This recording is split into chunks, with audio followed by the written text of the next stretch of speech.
Here with Shelton School District Superintendent Wyeth Jessee. Wyeth, how you doing? I'm doing great, Jeff. The other day, the high school, the school district, the community celebrated the Hall of Fame ceremony, you had some great inductees in this this class of honorees. I had a chance to talk with Richard Lewis and some of the students who spoke at the presentation about these great people in our community.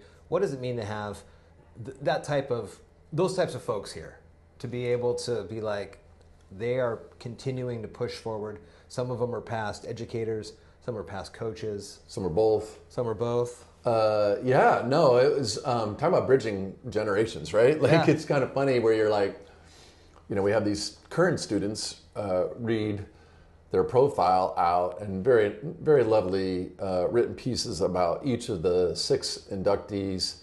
And, you're just like, wow, all these accomplishments, right? And then they come up and then they start telling stories, right? About what some of the things they've done. Some read like a resume, right? Like you're like, oh my God, that's a lot of accomplishments, right? And some really you can hear like the passion for trying to teach youth just comes right out still, right? Yeah. Even into their 80s, which is just inspiring, just for everybody in the auditorium that gets a chance to hear that, and the kids. And I was really inspired. A couple things of some takeaways even for me as a superintendent that I can use with our staff moving forward. I always love some of those stories and some of the things and the history here in Shelton. So an inspiring event nonetheless, Jeff, and really just lucky to have those people who gave so much. Yeah. And so many former students out there were rewarded that, and good memories. Another big kind of celebration that's happening is Choice High School is 40 years old. Yes. They're having their anniversary. And I think for a lot of folks, it's next to Loop Field, and it kind of just goes. And people they say, well, Shelton's got a couple different high schools. Choice is one of them, but they may not really fully understand the impact of 4 decades of that model here in the district. Yeah, I don't know how many people really know that. Yeah. Right? Like 40 years of a school like that, an alternative school. Yeah, you would think people, wouldn't be around that long. Right. Generally.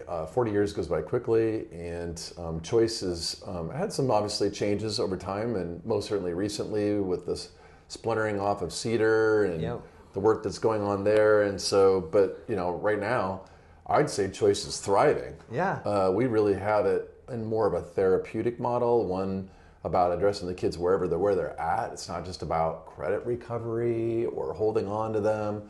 This is about like, what do you need as a whole child? What do we need to wrap around you to get you supported, feeling really confident, healthy? Yeah. And then let's figure out what the next path is. And we have a lot of paths for them. And so it's really great. Yeah. Principal Bruni was talking about it. I was talking to him last week about it. He's super excited. He's like, we have so many good things going on. I can't wait to share with all the people that have history with Choice. They'll be excited about it. And I can imagine it. I mean, you weren't here obviously 40 years ago when it first opened, but I can imagine at that time, the term alternative school, and that was an alternative school. And now to think about that model and how that model is kind of at the forefront of all the major high schools. And that's kind of what the thought is across the state and the whole child and things like that. Yeah, exactly. Like really trying to think of it, it's not just like a diploma mill, right? The kids are coming through, get graduated and moving on.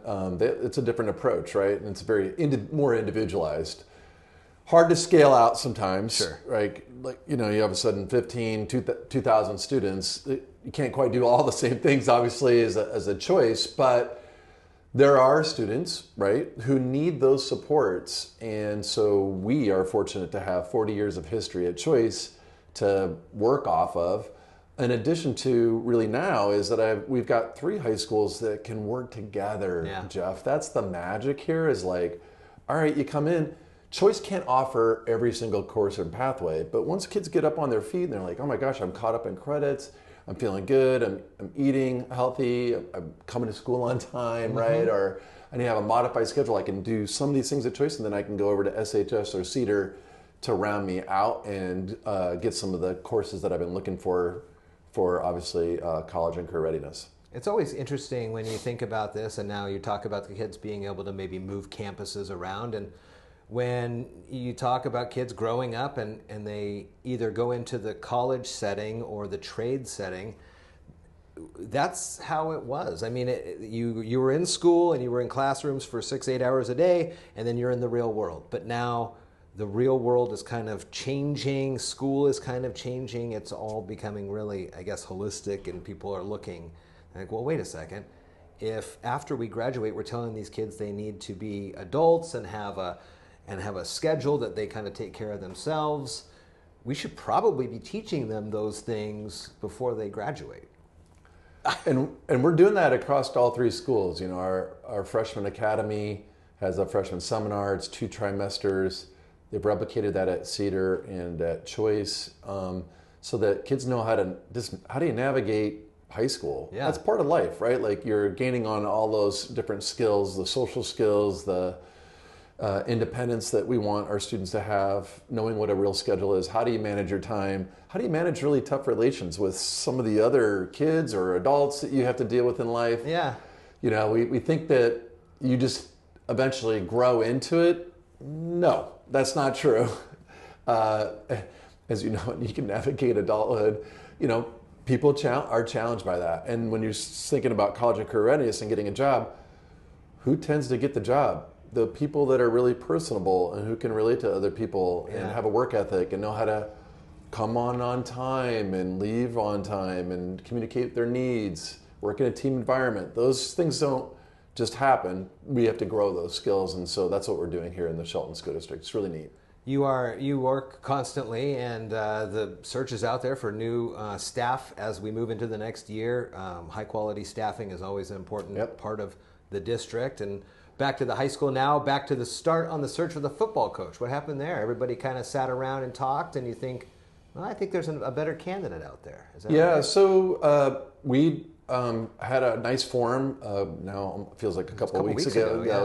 And you know, down to the finalists, and then we determined at the end of the day that neither candidate is a good fit for the Shelton School District. So we're reopening the position and relooking again. You know, it's hey, look, it's not easy to find a head football coach in this day and age. It's really it's a tough job, right? And not with a lot of pay. Yeah.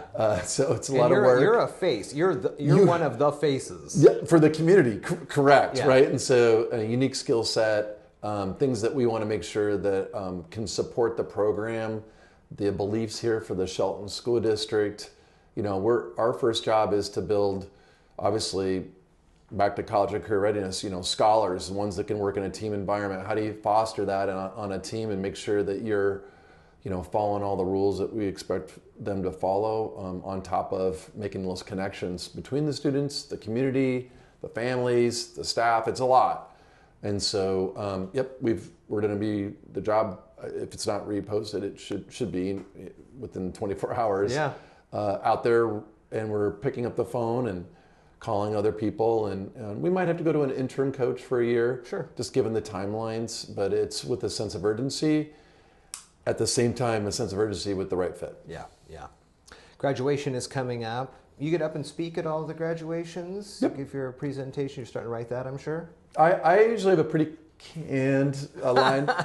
As I like to think, Jeff, the graduation is not about me. Right, no. And so there's other speakers. The students should be at the forefront of high school graduation. Kind of just moving things not the along superintendent, here. right? And so I want their voices to be heard. It's their special time. Our students who do speak are very well spoken. Yeah. We do have a select staff member that gets up there. They have a lot more connection to the story, strength, and needs of those individual students, and I want that to shine. So I cede my time in many ways in that sense, and it's really nice to go. So I am excited. Those are coming up after, I think it's the 7th, 8th, and 9th or something like that. It's Thursday, Friday, and Saturday. Wow, okay. Yes, they're all in a row this year. And just to keep in mind, there's going to be increased activities and fun things going on. so just keep advice that, traffic during those days, there's going to be graduation and kids are having a good time. And so that's always a fun thing. And graduation's on campus, right? It's at the high school on the grounds. So Choice in Cedar have theirs in the auditorium at SHS, and then SHS has it at Martin. St. Martin's. St. Martin's. The arena there. For sure. Yeah, so they can accommodate everybody. Yeah, it's a big graduation. Yeah, that's the one on Saturday morning. Okay, very good. Shelton School District Superintendent Wyeth Jessee here, wrapping up the school year. Man, another school year. Another one, Jeff. That's great. Thanks for coming. For sure, thank you.